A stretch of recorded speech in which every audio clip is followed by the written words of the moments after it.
ఈ ఫ్రూట్స్లో కూడా అతి బలమైన పండు అవకాడో పండు. ఎందుకు అంత బలం అంటే, ఇది ఎంత శక్తినిస్తుందంటే 100 గ్రాములు అవకాడో ఫ్రూట్ తీసుకుంటే 215 క్యాలరీల శక్తి. పండ్లల్లో అన్నిటికంటే అరటిపండే ఎక్కువ శక్తినిచ్చే పండు అని మనందరం విన్నాం. 100 గ్రాముల అరటిపండు 116 క్యాలరీల శక్తి. కానీ 100 గ్రాములు అవకాడో ఫ్రూట్ తీసుకుంటే, అంటే పైన కట్ చేసి తొక్క తీసేస్తాం, అది కాదండి, లోపల తినే గుజ్జు ఏదైతే స్పూన్తో మనం తీసుకుంటామో అది 100 గ్రాములు తినే పదార్థం తూకమయ్యాలి. 100 గ్రాముల అవకాడో ఫ్రూట్ తినేది తీసుకుంటే 215 క్యాలరీలు.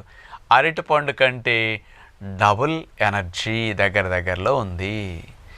ఏ ఫ్రూట్లోనైనా సరే, ఇప్పుడు మామిడి పండు తీసుకుంటే 74 శక్తి, పనస్తోనలు తీసుకుంటే 88 శక్తి, సీతాఫలాలు తీసుకుంటే 104 శక్తి,